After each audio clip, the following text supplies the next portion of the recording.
इसकी वजह सिर्फ यही है, यहाँ पे अच्छी स्क्रिप्ट, इंटेलिजेंट स्क्रिप्ट्स की कमी है और इसीलिए मुझे इतना वक्त लगा फिल्मों में वापस आने का। मैंने टेलीविजन कभी छोड़ा ही नहीं। इनफैक्ट आई थिंक सिर्फ मैं ही हूँ जिसने कभी नहीं कहा कि मैं टेलीविजन छोड़ूंगी फिल्मों के लिए। I want to balance both. अगर मुझे अच्छी फिल्में और अच्छे टीवी शोज मिले so I would like to do that. कोई भी माध्यम किसी चीज के लिए मैं छोड़ना नहीं चाहूंगी। I am also doing theatre, तो सब कुछ ट्राई कर रही हूँ मैं। जी चंद्रप्रकाश जी, एक सवाल यहाँ से जी। ये कहानी कहा आपने कि आम आदमी की कहानी है, लेकिन पर्दे के पीछे लग रहा है कि प्रधानमंत्री की कहानी है जिसका चेहरा मोदी से मिलता है। ऑडियो गया,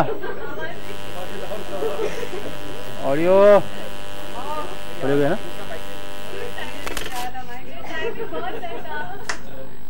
आगे चलो। ओके आज ही आ रही है। मैं बोल सकता हूँ, मालूम है। हेलो। हाँ, प्रधानमंत्री इसका एक प्रमुख चरित्र है। जब वो स्क्रीन पर नहीं होते तो लोग उनकी बात करते हैं और ये महज योगानुयोग है। मैंने कभी ऐसा नहीं सोचा था कि आपको जो चेहरा मोदी का दिखता है मुझे वो चेहरा मोदी जी का नहीं दिखता। ये फिल्म जिसके पहले देश की सरकार बदली उसके पहले ये फिल्म बन चुकी थी। 4 फरवरी को हम लोगों ने फिल्म की शुरुआत की थी, 4 अप्रैल को फिल्म की शूटिंग खत्म हो गई थी। देश की सरकार उसके बाद बनी है। दूसरी बात, मैं आपको यह भी याद दिला दूं कि इस देश में हर दाढ़ी वाला श्री नरेंद्र मोदी नहीं हो सकता है। सुशील मोदी भी दाढ़ी रखते हैं, यदि मैं आपको याद दिला दूं। अमित शाह भी दाढ़ी रखते हैं, नीतीश कुमार भी दाढ़ी रखते हैं, चंद्रशेखर जी भी कभी आपको याद होगा दाढ़ी रखते थे। तो कृपया इस देश के दाढ़ी वाले को नरेंद्र मोदी का चेहरा न दिया जाए, ऐसी मेरी आपसे प्रार्थना है। डॉक्टर साहब, कहानी राजस्थान की पृष्ठभूमि पर है जी। आपको कहानी में तो राजस्थान था ही, क्योंकि राजस्थान जी और लेखक हैं वो जी।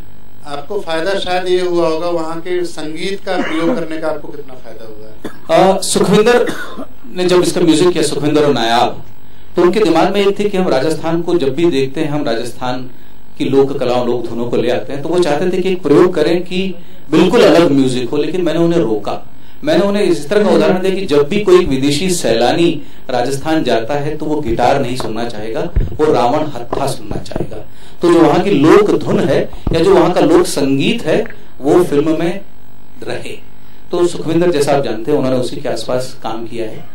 3 गीत है जिसमें 2 बैकग्राउंड में, सिर्फ एक ही स्क्रीन पर है, बाकी दोनों गीत बैकग्राउंड में। और उसका जो पार्श्व संगीत जिसे हम कहते हैं वो बापी तुतुल ने किया।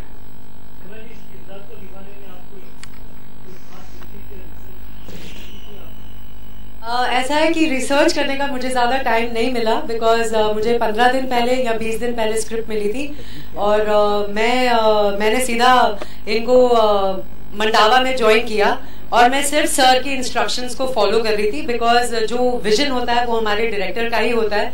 तो after doing this film I realise कि I am a director's actor.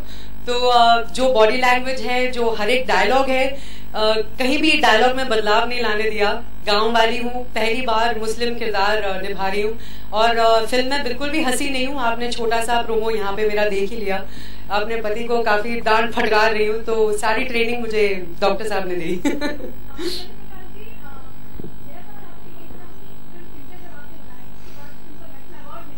जी,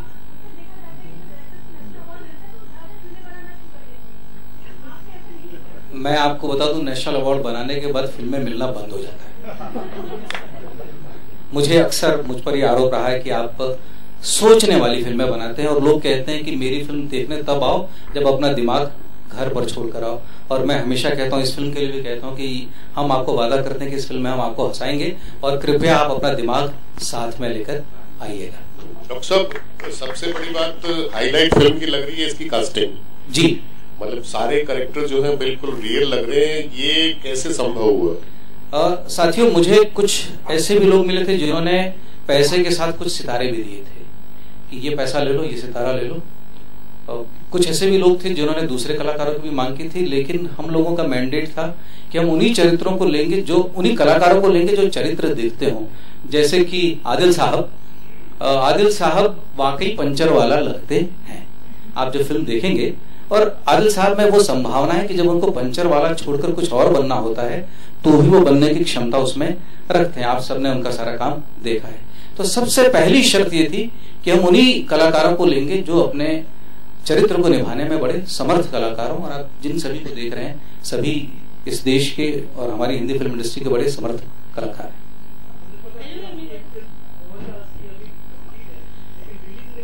जी, इसलिए कि इस फिल्म के जो निर्माता है वो मेरी बात सुनते हैं, उस फिल्म के निर्माता मेरी बात नहीं सुनते हैं। फिल्म रिलीज के लिए तैयार है, वो जिस दिन चाहे वो रिलीज कर सकते हैं। लेकिन एक ऐसी कृति जिसका हम सबको बड़ा इंतजार था, साहित्यिक कृति है वो, जब ऐसी कृति रुक जाती है तो ये अन्याय है। मैं बिल्कुल मानता हूँ ये साहित्य के साथ भी अन्याय है, उस साहित्यकार के साथ भी अन्याय है, उस निर्देशक के साथ अन्याय है और उन तमाम कलाकारों को ने जिन्होंने अपना समय उस फिल्म को दिया, जिसके लिए कोई बहुत बड़ा मूल्य भी उन लोगों ने नहीं लिया। मुकेश तिवारी जी, आपसे सवाल है, एक ऐसा आपने किरदार निभाया है इसमें जो आशिक मिजाज है, शायर है, तो इसको निभाने के लिए आपने अपने इर्द गिर्द किसको देखा? नहीं, मैं ही हूँ। बहुत आवश्यकता नहीं पड़ी, क्योंकि मुझे लगा कि डॉक्टर साहब ने जिस तरीके से स्क्रिप्ट लिखी है, राम कुमार सिंह जी की जो कहानी थी, जिस तरीके से ताना बाना बुना गया है, जब बहुत अच्छा लिखा जाता है तो अभिनय करने की आवश्यकता कम पड़ती है। ये है कि ये है देसी कलाकार, इंटरनेशनल सुपरस्टार। तो जब हम इन शहरों में जाते हैं तो वहाँ पे क्राउड को कंट्रोल करना मुश्किल ही नहीं, नामुमकिन होता है। वहाँ पे कोई खामोश नहीं होता है, सब चिल्लाने लगते हैं, ओ सोनाक्षी सिन्हा, ओ दबंग, ओ सोनाक्षी सिन्हा। तो वहाँ